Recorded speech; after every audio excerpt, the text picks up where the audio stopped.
जय जीवदानी। ग्रहों की दुनिया में बहुत ज़्यादा उठापटक है। नवंबर महीना आपके लिए अलग अलग प्रकार के चैलेंज लेकर आएगा। इसी दौरान नवंबर में आप देखेंगे 12 तारीख को मंगल को अस्त होते हुए, 10 तारीख को बुध वक्री होंगे, वहीं पर 11 तारीख को गुरु वक्री होंगे, 14 तारीख को बुध फाइनली अस्त हो जाएंगे। और साथ साथ आपको एक बात जो मुझे बतानी है कि इस बार अस्त होने वाले मंगल उदित होंगे 152 दिन के बाद। पराक्रमी मंगल, साहसी मंगल, तेजोमय मंगल, धाड़सी मंगल, बहुत ज्यादा उफान वाला शरीर लेके आगे बढ़ने वाले मंगल, अपने आक्रामक विचारों के साथ रहने वाले मंगल, अचानक प्यार की भाषा बोलते हैं, अचानक मृदु हो जाते हैं, अचानक निस्तेज हो जाते हैं। इसका असर सबसे ज्यादा पड़ेगा उन पर जिनके लग्नेश है मंगल। कौन सी है वो राशियां? मेष राशि, वृश्चिक राशि। और आप क्या सोच रहे हैं इन दो राशियों का बुरा होगा? जी नहीं, ऐसा सोचने की कतई जरूरत नहीं है, क्योंकि ये दो राशियां जो हैं प्रभावित तो बहुत ज्यादा होंगी। कैसे प्रभावित होंगी यह मैं अभी बताती हूं आपको, लेकिन सबसे पहले नम्र निवेदन के कृपया सब्सक्राइब कीजिए मेरा ये यूट्यूब चैनल जो लोग नए आए हैं, और साथ साथ में लाइक शेयर कीजिए। फेसबुक पर भी हम प्रचलित हैं। जिन लोगों को कंसल्टेंसी चाहिए उनके लिए व्हाट्सएप नंबर मैंने दिया हुआ है। तो कहानी को फिर से हम ज्वाइन करते हैं, जो कहानी हमने बीच में छोड़ी थी कि बहुत सारे ग्रहों के बीच ये मंगल भी अस्त होने वाले हैं 12 नवंबर को, और जाकर उदित होंगे फिर ये 13 अप्रैल को। तो क्या लोगों के बीच का साहस मर जाएगा? तो क्या मंगल जो है अपना आक्रामक स्वभाव छोड़ देंगे? तो क्या मंगल की स्थिति खराब हो जाएगी? अब आप सब जानते हैं कि कोई भी ग्रह अस्त कैसे होता है। कोई ग्रह जब अस्त होता है तो उसके आसपास, उसकी विसिनिटी में होते हैं सूर्य, और सूर्य और मंगल की दोस्ती परम दोस्ती है, ये तो आप जानते हैं। तो अगर मंगल अस्त हो भी गए तो क्या प्रॉब्लम है, क्योंकि मंगल अपने परम मित्र सूर्य की विसिनिटी में आकर अस्त हुए।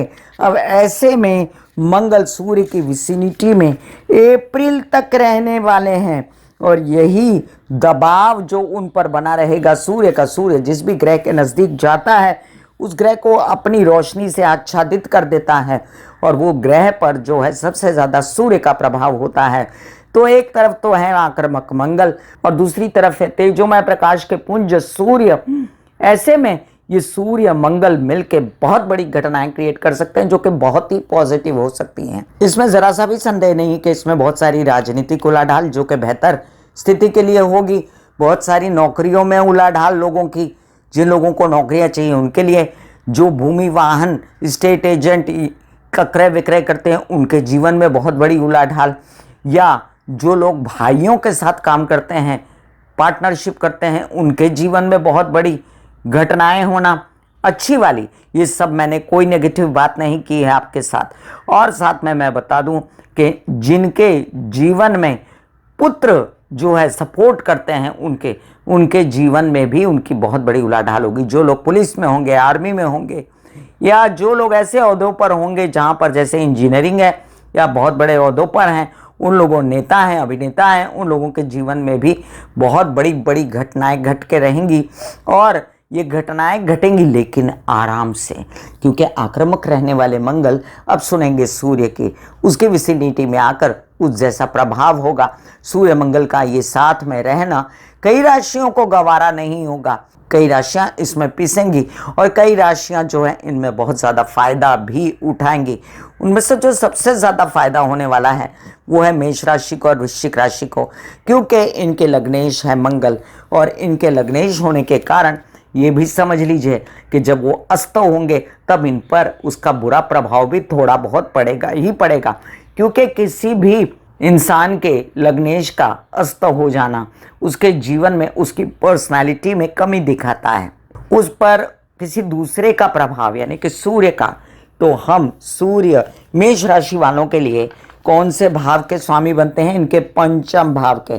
तो इनके दिमाग में जो विचार आएंगे, इनके बच्चों के जो विचार होंगे, इनके व्यावसायिक विचार जो होंगे, इनके मित्रों के जो विचार होंगे, इनके ज्ञान के जो विचार होंगे, उसका प्रभाव इन पर प्रखरता से पड़ेगा। यही नहीं, ये जो घटना घटने वाली है उसके अंदर मंगल कंफर्टेबल बहुत हैं फरवरी तक।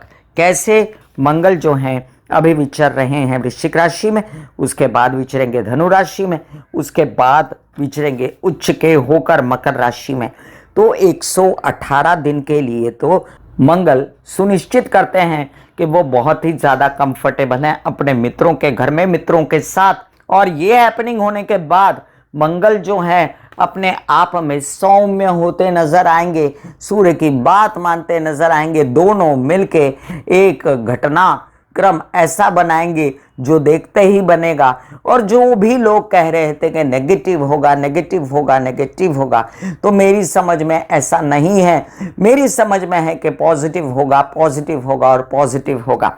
उसमें से आज चर्चा करती हूं मैं मेष और वृश्चिक राशि वालों के लिए। आपके लग्नेश हैं, आपके अष्टमेश हैं मेष राशि वालों, आपकी हिम्मत हौसला देखते बनेगा, आपका भाग्य नसीब उज्जवल होगा।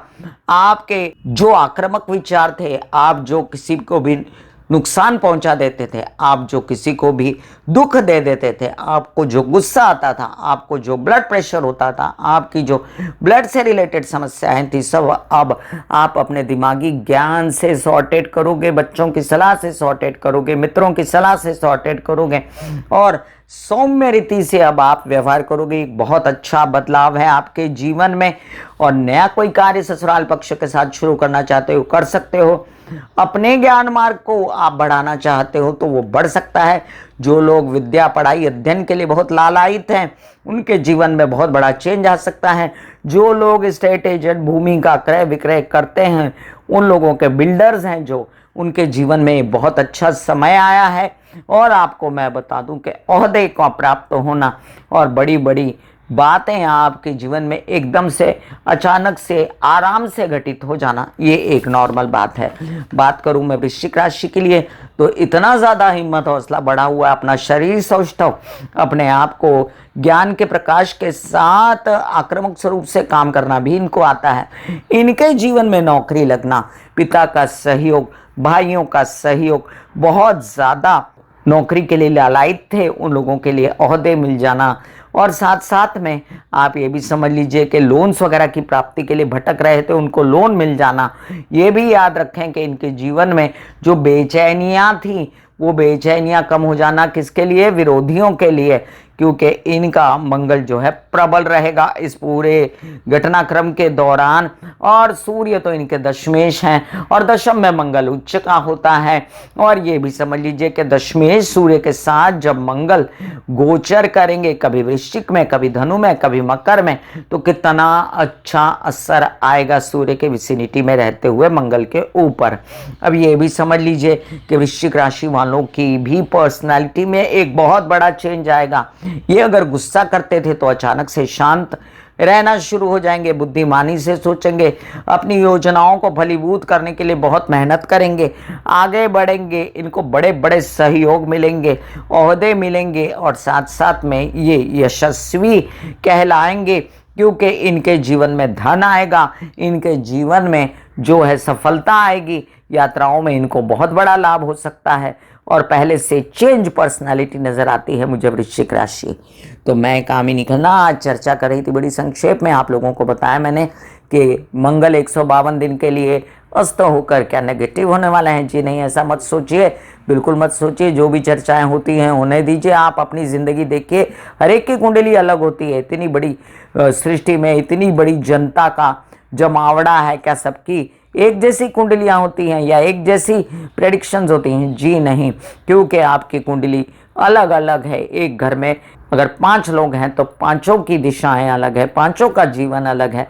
तो आपको हर चीज़ को एक साथ बांधने की ज़रूरत नहीं है। अपने अपने लग्नेश के अनुसार देखिए ये राशिफल मेरा, और साथ साथ में आनंदमय स्थिति में रहिए, क्योंकि प्रभु के शरण में रहने वालों को कभी तकलीफ नहीं होती। और इसी बात पर मैं आपको बता दूं कि मंगल के देवता होते हैं हनुमान जी, मंगल के देवता होते हैं गणेश जी।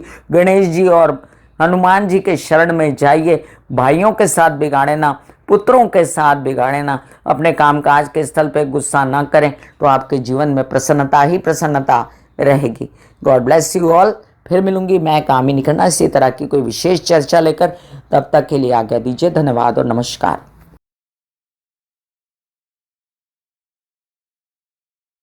ऐसे बॉडी को बोला जाता है कि आप रिलैक्स हो रहे हो, आप रिलैक्स हो रहे हो, वाकई में वो रिलैक्स हो जाती है।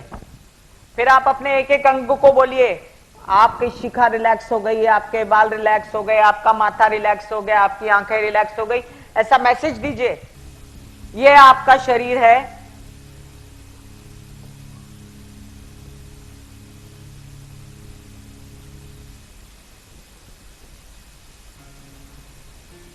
और आपकी बॉडी में मेडिटेशन जो है करने से पहले आपकी ये अवस्था होती है जैसे आप सब अभी बैठे हो।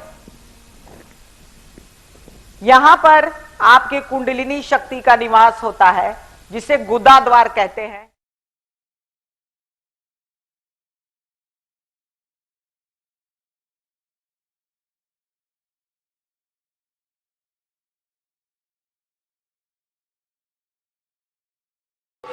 दिल का हाल सुनो मेरी मैया, हाँ शक्ति आए भैया।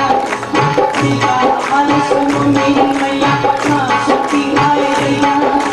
टूटी से तेरी कहना उठाओ से भैया।